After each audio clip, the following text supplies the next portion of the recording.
Day 151, 1 Kings chapters 3 and 4. Then Solomon formed a marriage alliance with Pharaoh, king of Egypt, and took Pharaoh's daughter and brought her to the city of David until he had finished building his own house and the house of the Lord and the wall around Jerusalem. The people were still sacrificing on the high places because there was no house built for the name of the Lord until those days. Now Solomon loved the Lord, walking in the statutes of his father David, except he sacrificed and burned incense on the high places. The king went to Gibeon to sacrifice there, for that was the great high place. Solomon offered 1,000 burnt offerings on that altar. In Gibeon, the Lord appeared to Solomon in a dream at night and God said, "Ask what you wish me to give you." Then Solomon said, "You have shown great loving kindness to your servant David, my father, according as he walked before you in truth and righteousness and uprightness of heart toward you. And you have reserved for him this great loving kindness, that you have given him a son to sit on his throne as it is this day. Now, O my Lord God, you have made your servant king in place of my father David. Yet I am but a little child. I do not know how to go out or come in. Your servant is in the midst of your people, which have chosen a great people who are too many to be numbered or counted. So give your servant an understanding heart to judge your people, to discern between good and evil. For who is able to judge this great people of yours?" It was pleasing in the sight of the Lord that Solomon had asked this thing. God said to him, "Because you have asked this thing, and have not asked for yourself long life, nor have asked for riches for yourself, nor have you asked for the life of your enemies, but have asked for yourself discernment to understand justice, behold, I have done according to your words. Behold, I have given you a wise and discerning heart, so that there has been no one like you before you, nor shall one like you arise after you. I also have given you what you have not asked, both riches and honor, so that there will not be any among the kings like you all of your days.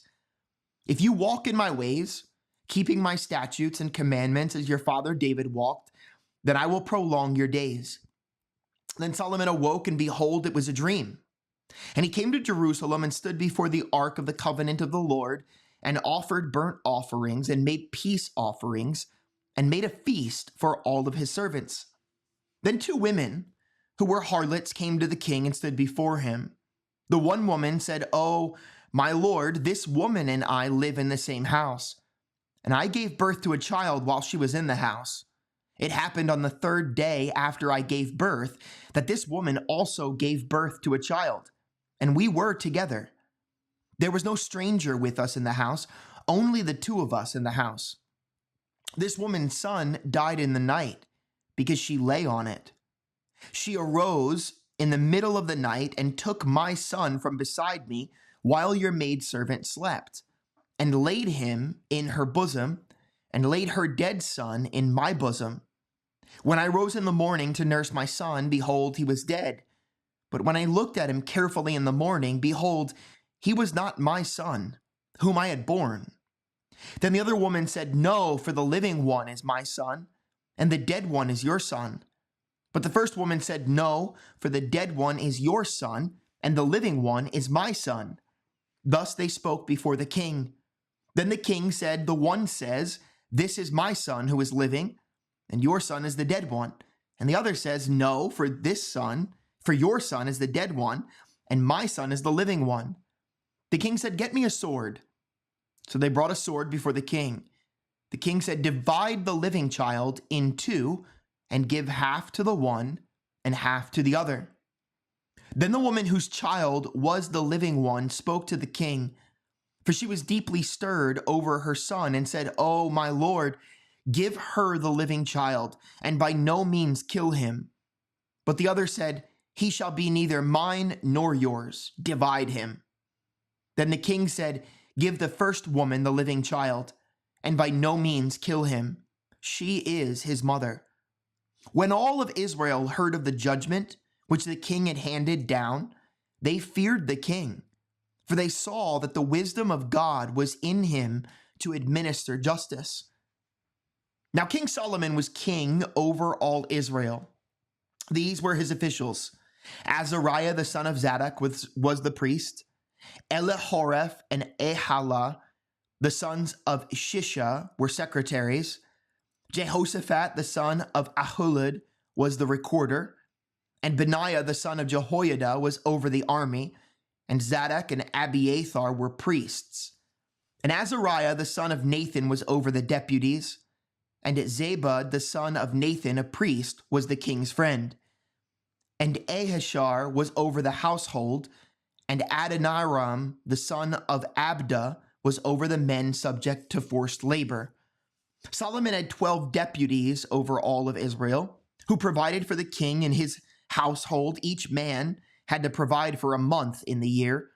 These are their names: Ben-Hur in the hill country of Ephraim, Ben-Decker in Mechaz, and Shaalabim, and Beth-Shemesh, and Elonbeth-Hanan, Ben-Hesed in Arubath. Sukkah was his and all the land of Hepher. Ben-Abinadab in all the height of Dor. Taphath, the daughter of Solomon, was his wife. Baana, the son of Ahilud, in Taanach, and Megiddo, and all Beth Shean, which is beside Zerathan, below Jezreel, from Beth Shean to Abel Meholah, as far as the other side of Jokmeam. Ben-Geber and Ramoth Gilead, the towns of Jair, the son of Manasseh, which are in Gilead, were his. The region of Argob, which is in Bashan, 60 great cities with walls and bronze bars were his. Ahinadab, the son of Iddo, in Mahanaim. Ahimaaz in Naphtali. He also married Basemath, the daughter of Solomon. Baana, the son of Hushai, in Asher, and Baalath. Jehoshaphat, the son of Paruah, in Issachar. Shimei, the son of Elah, in Benjamin. Geber, the son of Uri, in the land of Gilead, the country of Sihon, king of the Amorites, and of Og, king of Bashan, and he was the only deputy who was in the land. Judah and Israel were as numerous as the sand that is on the seashore in abundance. They were eating and drinking and rejoicing. Now Solomon ruled over all the kingdoms, from the river to the land of the Philistines and to the border of Egypt. They brought tribute and served Solomon all the days of his life. Solomon's provision for one day was 30 cores of fine flour and 60 cores of meal, 10 fat oxen, 20 pasture-fed oxen, 100 sheep, besides deer, gazelles, roebucks, and fatted fowl. For he had dominion over everything west of the river, from Tiphsah even to Gaza, over all the kings west of the river, and he had peace on all sides around about him. So Judah and Israel lived in safety, every man under his vine and his fig tree, from Dan even to Beersheba, all the days of Solomon. Solomon had 40,000 stalls of horses for his chariots, and 12,000 horsemen. Those deputies provided for King Solomon and all who came to King Solomon's table, each in his month. They left nothing lacking. They also brought barley and straw from the horses, for the horses, and swift steeds to the place where it should be, each according to his charge. Now God gave Solomon wisdom and very great discernment and breadth of mind, like the sand that is on the seashore. Solomon's wisdom surpassed the wisdom of all the sons of the east and all the wisdom of Egypt, for he was wiser than all men, than Ethan, the Ezrahite, Heman, Calcol, and Darda, the sons of Mahal, and his fame was known in all the surrounding nations. He also spoke 3,000 proverbs, and his songs were 1,005. He spoke of trees, from the cedar that is in Lebanon, even to the hyssop that grows on the wall. He spoke also of animals and birds and creeping things and fish.